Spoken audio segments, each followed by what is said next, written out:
90वां अध्याय यतियों के लिए प्रायश्चित निरूपण। सूत जी बोले, हे ऋषियों, इसके बाद मैं यतियों के लिए निश्चित किए गए प्रायश्चित का वर्णन करूंगा। शिव के द्वारा कहा गया यह प्रायश्चित यतियों के पाप का शोधन करने वाला है। मन, वाणी तथा शरीर से होने वाले पाप को 3 प्रकार का जानना चाहिए, जिसके द्वारा दिन रात निरंतर यह जगत व्याप्त है। यति कर्म के बिना भी स्थित रहता है। यह उपनिषद का कथन है, प्रत्येक क्षण को योग में प्रयुक्त करना चाहिए, क्योंकि आयु अत्यंत चलायमान है। प्रमाद रहित को ही योग प्राप्त होता है। योग महान बल है। मनुष्यों के लिए योग से बढ़कर कल्याणकारी कुछ भी नहीं दिखाई देता है। अतः धर्म युक्त विद्वान लोग योग की प्रशंसा करते हैं। विद्या के द्वारा अविद्या को जीतकर अत्युत्तम ऐश्वर्य प्राप्त करके पुनः ब्रह्मा तथा माया विलास का भली भांति प्रचार करके धीर लोग शिव नामक उस परम पद को प्राप्त करते हैं। यतियों के लिए जो व्रत तथा उपव्रत है, उनमें प्रत्येक का अतिक्रम उल्लंघन होने पर उनके लिए प्रायश्चित का विधान किया गया है। गृहस्थ को भी कामना पूर्वक स्त्री गमन करने पर प्रायश्चित करना चाहिए। यति को प्राणायाम युक्त शांतपन व्रत करना चाहिए। इसके बाद एकाग्रचित्त होकर नियमानुसार कृच्छ व्रत करना चाहिए। तत्पश्चात अपने आश्रम में लौटकर आलस्य रहित होकर भिक्षुक यति को आचार पूर्वक रहना चाहिए। धर्मार्थ असत्य किसी को दूषित नहीं करता है, ऐसा विद्वान लोग कहते हैं, फिर भी उसे नहीं करना चाहिए। यह असत्य प्रसंग भयंकर होता है। यदि यह हो जाता है तो 1 दिन 1 रात उपवास और 100 प्राणायाम इसका प्रायश्चित है। धर्म के इच्छुक यति को असतवाद नहीं करना चाहिए। बड़ी से बड़ी विपत्ति पड़ने पर भी उसे चोरी नहीं करनी चाहिए, क्योंकि चोरी से बढ़कर कोई अधर्म नहीं है, ऐसा श्रुति कहते हैं। चोरी को प्राण वध के समान होने वाली हिंसा के रूप में कहा गया है। जो यह धन है वह मनुष्यों का बाहर विचरण करने वाला प्राण ही है। जो जिसके धन का हरण करता है वह मानो उसका प्राण ही हर लेता है। इस चोर कर्म को करके वह अत्यंत दुष्ट मन वाला व्यक्ति आचार रहित तथा व्रतच्युत हो जाता है। उसे फिर से वैराग्य युक्त होकर शास्त्रोक्त विधि से 1 वर्ष तक चांद्रायण व्रत करना चाहिए, ऐसा श्रुति कहती है। वर्ष के अंत में वह पाप रहित हो जाता है। इसके बाद यति को वैराग्य युक्त होकर आलस्य रहित हो सदाचार का पालन करना चाहिए। सभी प्राणियों के प्रति मन, वचन तथा कर्म से अहिंसा भाव रखना चाहिए। यदि यति अनजाने में भी पशुओं तथा कीड़ों तक की हिंसा कर दे तो उसे कृच्छ अथवा चांद्रायण व्रत करना चाहिए। स्त्री को देखकर इंद्रिय दौर्बल्य के कारण यदि यति स्खलित हो जाता है तो उसे 16 बार प्राणायाम करना चाहिए। दिन में वीर स्खलन करने वाले विप्र के लिए प्रायश्चित स्वरूप 3 रात तक उपवास और 100 प्राणायाम का विधान है। यदि रात में स्खलन होता है तो स्नान करके 12 धारणा प्राणायाम करने के अनंतर वह शुद्ध हो जाता है। हे द्विजा, प्राणायाम के द्वारा विप्र शुद्ध मन वाला तथा पाप से रहित हो जाता है। किसी एक व्यक्ति से प्राप्त अन्न, मधु, शहद, मांस, बिना पका हुआ भोजन तथा प्रत्यक्ष लवण, ये सभी पदार्थ यतियों के लिए अभोज्य हैं। इनमें किसी एक का भी उल्लंघन होने पर उनके लिए प्रायश्चित का विधान किया गया है।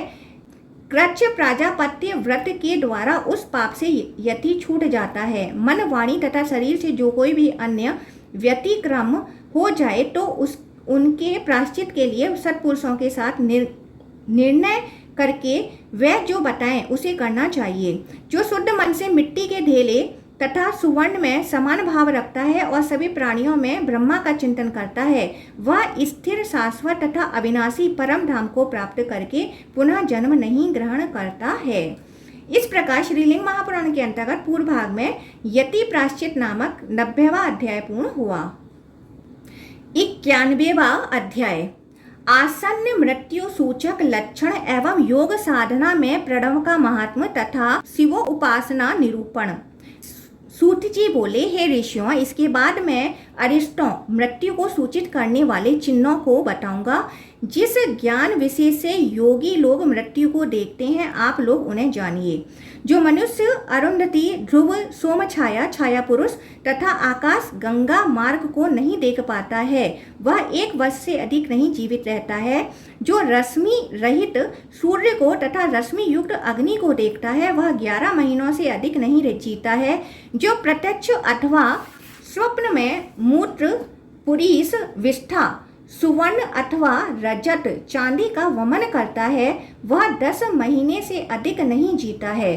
जो स्वप्न में सुनहरे वृक्ष को देखता है और गंधर्व नगरों तथा प्रेत पिशाचों को देखता है वह 9 महीने तक जीवित रहता है। जो अकस्मात स्थूल हो जाता है, अकस्मात दुर्बल हो जाता है और अपने स्वभाव से दूर हो जाता है वह 8 महीने तक जीवित रहता है। जिसके पैर की आकृति धूल या कीचड़ में सामने या पीछे से खंडित दिखाई दे वह 7 महीने तक जीता है। जिसके सिर पर कौआ, कबूतर, गीद अथवा मांसभक्षी अन्य पक्षी बैठ जाता है वह 6 महीने से अधिक नहीं जीता है।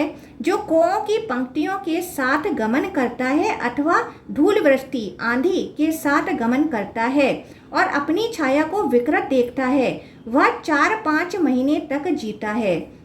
जो मेघ रहित आकाश में विद्युत की दक्षिण दिशा में स्थित देखता है अथवा जल में इंद्रधनुष को देखता है वह 2 अथवा 3 महीने तक जीवित रहता है। जो जल में अथवा दर्पण में अपने प्रतिबिंब को नहीं देख पाता है और अपने को सिरविहीन देखता है वह 1 महीने से अधिक नहीं जीता है। यदि किसी का शरीर शव की गंध वाला तथा अथवा चर्बी की गंध वाला हो जाता है तो उसकी मृत्यु समीप आई हुई होती है वह आधे महीने से अधिक नहीं जीवित रहता है। स्नान करने के तुरंत बाद जिसका हृदय सूख जाता है अथवा मस्तक से धुआं दिखाई देता है वह 10 दिन से अधिक नहीं जीता है। प्रवाहमय वायु जिसके मर्म स्थानों को भेद देता है और जो जल से स्पष्ट होकर प्रसन्न नहीं होता है उसकी मृत्यु को उपस्थित समझना चाहिए। यदि कोई स्वप्न में रक्ष, भालू तथा बंदर से जुटे हुए रथ से दक्षिण दिशा की ओर गाते तथा नाचते हुए यात्रा करता है तो उसकी मृत्यु को उपस्थित समझना चाहिए। स्वप्न में काले रंग का वस्त्र धारण किए कृष्ण वर्ण वाली स्त्री गाती हुई जिसे दक्षिण दिशा की ओर ले जाए वह भी जीवित नहीं रहता है। जो मनुष्य स्वप्न में अपने कंठ का छिद्र देखता है अथवा नग्न श्रमण भिक्षु को देखता है उसे अपनी मृत्यु को उपस्थित समझना चाहिए। जो मनुष्य स्वप्न में अपने को पैर से मस्तक तक कीचड़ के समुद्र में डूबा हुआ पाता है वह उस प्रकार के स्वप्न को देखने पर जीवित नहीं रहता है और शीघ्र ही मर जाता है। जो भस्म अंगारों, केशों, सूखी नदी तथा सर्पों को स्वप्न में देखता है वह 10 रात तक जीवित नहीं रह जा पाता है। जो उठाए हुए शस्त्रों वाले काले तथा विकट विकराल पुरुषों के द्वारा पत्थरों से स्वप्न में मारा जाता है वह जीवित नहीं रहता है। सूर्योदय के समय प्रातःकाल जिसके सामने प्रत्यक्ष आकर सियार रुदन करते हैं वह मनुष्य समाप्त आयु वाला होता है। स्नान करने के तुरंत बाद जिसके हृदय में तीव्र वेदना होती है और दांतों में कंपन होता है उसे समाप्त आयु वाला समझना चाहिए। जो मनुष्य दिन में अथवा रात में बार बार भयभीत होता हो और दीपक की गंध को न सूंघ पाता हो उसे अपनी मृत्यु को उपस्थित जानना चाहिए। जो रात में इंद्रधनुष को तथा दिन में तारामंडल को देखे और दूसरों के नेत्रों में अपना प्रतिबिंब न देख सके वह जीवित नहीं रहता है।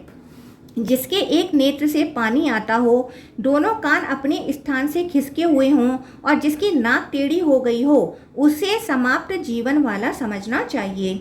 जिसकी जीभ काली तथा खुरदरी हो जाए, मुख पांडुर वर्ण वाला हो जाए और दोनों गाल खजूर फल के समान रक्त वर्ण के हो जाएं, उसकी मृत्यु सन्निकट होती है। जो मनुष्य स्वप्न में खुले बालों वाला होकर हंसता हुआ, गाता हुआ तथा नाचता हुआ दक्षिण दिशा की ओर जाता है उसका जीवन समाप्त हो जाता है। जिसका शरीर श्वेत मेघों की आभा के समान और श्वेत सरसों के समान गौर वर्ण का हो जाए उसकी मृत्यु सन्निकट होती है। जिसके स्वप्न में रथ में जुटे हुए अशुभ ऊंट अथवा गधे दिखाई पड़े और वह दक्षिण दिशा की ओर जा रहा हो वह व्यक्ति जीवित नहीं रहता है। जो कान में ध्वनि न सुन सके और नेत्र में प्रकाश न देख सके, यदि ये दो बहुत अनिष्टकारी घटनाएं स्वप्न में एक साथ घटित हों तो वह व्यक्ति मृत्यु को प्राप्त होता है। जो स्वप्न में गड्ढे में गिर पड़े तथा उसका द्वार बंद हो जाए और वह गड्ढे से निकल न सके उसका जीवन समाप्त हो जाता है। जिसके नेत्र ऊपर की ओर उलट जाएं, स्थिर हो जाएं, रक्त वर्ण के हो जाएं, बार बार घूमते हों, मुख सूखने लगे, नाभि छिद्रयुक्त हो जाए, मूत्र अत्यधिक गर्म हो, वह संकटग्रस्त होता है, अर्थात उसकी मृत्यु आसन्न होती है। जो दिन में अथवा रात में किसी के द्वारा प्रत्यक्ष रूप से मारा जाए किंतु मारने वाले को देख न सके, वह समाप्त आयु वाला होता है और जीवित नहीं रह पाता है। जो मनुष्य स्वप्न में अग्नि में प्रवेश करे और स्वप्न के अंत में इसका स्मरण न कर सके, उसका जीवन समाप्त हो जाता है। जो मनुष्य स्वप्न में अपने श्वेत प्रावरण ओढ़ने के वस्त्र को काला तथा लाल देखता है, उसकी मृत्यु सन्निकट होती है। उस मृत्यु काल के उपस्थित होने पर और शरीर में अरिष्ट के सूचित होने पर बुद्धिमान मनुष्य को चाहिए कि खेद तथा विषाद का परित्याग कर उपेक्षा भाव धारण करे। पूर्व या उत्तर दिशा में जाकर पवित्र हो करके किसी समतल अति स्थावर आकाश सहित एकांत तथा जंतु विहीन स्थान में पूर्व या उत्तर की ओर मुख करके स्वस्तिक आसन में बैठ जाए और शांत होकर आचमन करके महेश्वर को प्रणाम कर शरीर, सिर तथा गर्दन को सीधा करके धारण करते हुए किसी वस्तु की ओर न देखे, जैसे वायु रहित स्थान में रखे दीपक की लौ विचलित नहीं होती है। इसके लिए यह उपमा बताई गई है। शास्त्र वेता को चाहिए कि पूर्व अथवा उत्तर की ओर विस्तार वाले स्थान में ध्यान परायण होवे। उसे कामना, तर्क, आसक्ति तथा सुख दुख को मन में नियंत्रित करके पूर्ण विशुद्ध ध्यान में लीन हो जाना चाहिए। काल तथा कर्मों को सदा लिंग शरीर के अंतर्गत समझकर नाक, जीवा, नेत्र, त्वचा, कान, मन, बुद्धि तथा हृदय में धारण करना चाहिए। इस प्रकार योग धारणा को द्वादशा अध्यात्म, 12 अध्यात्म नाम वाला कहा जाता है। 100 अथवा 50 धारणा को सिर में धारण करना चाहिए। धारणा के अभ्यास से श्रांत योगी की वायु ऊपर की ओर होने लगती है। तब ओमकार से युक्त होकर शरीर को वायु से पूर्ण करना चाहिए। इस प्रकार ओमकार में योगी अपने को ब्रह्मा में लीन करके ब्रह्मा सायुज्य प्राप्त कर लेता है। ये ऋषियों, इसके बाद मैं ओमकार की प्राप्ति का लक्षण बताऊंगा। इसे 3 मात्रा वाला जानना चाहिए। इसमें व्यंजन सहित मकार ईश्वर शिव हैं। इसमें पहली मात्रा विद्युती राजसी एवं दूसरी मात्रा तामसी कही गई है। तीसरी मकार रूप अक्षरगामिनी मात्रा को सत्व गुण वाली जानना चाहिए। इसे गांधारी नाम से भी जानना चाहिए, क्योंकि यह गांधार स्वर से उत्पन्न है और पिपीलिका की गति के स्पर्श के समान सूक्ष्म गति वाली है तथा यह मूढ़ देश में लक्षित होती है। जिस प्रकार उच्चारित किया गया ओमकार मूढ़ा देश में गमन करता है, वैसे ही ओमकार में योगी ब्रह्मा में लीन होकर ब्रह्मा सायुज्य प्राप्त कर लेता है। परमेश्वर का वाचक प्रणव ही धनुष है, यह जीवात्मा ही बाण है और पर ब्रह्मा परमेश्वर ही उसके लक्ष्य हैं। तत्परता से उनकी उपासना करने वाले प्रमाद रहित साधक के द्वारा ही वह लक्ष्य भेदा जा सकता है। इसलिए उस लक्ष्य को भेदकर बाण की ही भांति उसमें तन्मय हो जाना चाहिए। ओम यह एकाक्षर पद गुहा बुद्धि से निहित है। यह ओम तीनों लोकों रक यजु साम, तीनों वेदों, तीनों अग्नियों तथा विष्णु के तीनों पदों के स्वरूप वाला है। वस्तुतः अर्ध मात्रा सहित इसकी 3 मात्राएं जाननी चाहिए। जो योगी इस प्रणव से प्रेरित होता है वह ब्रह्मा का सायुज्य प्राप्त कर लेता है। आकार को अक्षर जानना चाहिए। इसके साथ उकार का संयोग कहा गया है। पुनः मकार अनुस्वार के योग से बना हुआ ओमकार 3 मात्रा वाला कहा गया है। आकार को भूलोक तथा उकार को भुवरलोक कहा जाता है। व्यंजन सहित मकार को स्वर्गलोक कहा जाता है। ओमकार त्रिलोक स्वरूप है। उसका सिर स्वर्ग है, सभी भुवन अंग है। ब्रह्मा लोक को उसका पाद कहा जाता है। रुद्रलोक मात्रा पाद रूप है। शिव पद मात्रा से अतीत है। इस ज्ञान विशेष के द्वारा उस तुरीय पद की उपासना की जाती है। इसलिए सदा ध्यान परायणता होनी चाहिए। शाश्वत स्थिर सुख चाहने वाले को उस मात्रातीत अक्षर शिव तत्व की प्रयत्न पूर्वक उपासना करनी चाहिए। ओम की पहली मात्रा ह्रस्व है और दूसरी मात्रा दीर्घ है। तीसरी मात्रा प्लुप्त कही जाती है। इन मात्राओं को क्रमशः यथावत जानना चाहिए। जितना अपना सामर्थ्य हो सके उतना मनीषी लोग इन्हें धारण कर सकते हैं। इंद्रियों, मन तथा बुद्धि को नियंत्रित करके यदि जो कोई आत्मा में सदा अर्ध मात्रा का ध्यान करता है तो वह जिस फल को प्राप्त करता है उसे सुनिए। जो 100 वर्ष पर्यंत प्रत्येक मास में अश्वमेध यज्ञ करता है वह उसके द्वारा जो पुण्य पाता है उसे इस मात्रा से प्राप्त कर लेता है। जो फल न तो कठोर तपस्या से और न तो विपुल दक्षिणा वाले यज्ञों से प्राप्त किया जा सकता है, वह फल इस मात्रा के द्वारा सम्यक प्राप्त हो जाता है। उस प्रणव में जो यह प्लुप्त नामक मात्रा बताई गई है, गृहस्थ योगियों को उसका अभ्यास करना चाहिए। विशेष रूप से 8 लक्षणों वाले अरिमा आदि ऐश्वर्यों सिद्धियों के लिए इस मात्रा को जानना चाहिए। अतः हे द्विजों, उस मात्रा की साधना करनी चाहिए। हे द्विजों, इस प्रकार योग संपन्न विशुद्ध मन पर नियंत्रण करने वाला तथा जितेंद्रिय जो व्यक्ति आत्मा को जान लेता है वह सब कुछ प्राप्त कर लेता है। अतः बुद्धिमान को पाशुपत योगों के द्वारा आत्मचिंतन करना चाहिए। जो आत्मा को जान लेते हैं वह शुद्ध हैं, इसमें संदेह नहीं है।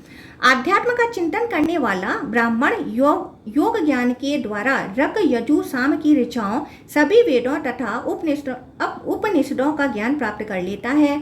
वह सर्वदेवमय होकर लिंग शरीर से शून्य हो जाता है और पुनर्जन्म का त्याग करके शाश्वत पद शिव पद को प्राप्त करता है।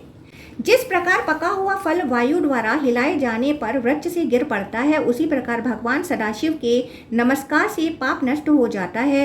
रुद्र नमस्कार निश्चित रूप से सभी कर्मों का फल देने वाला है।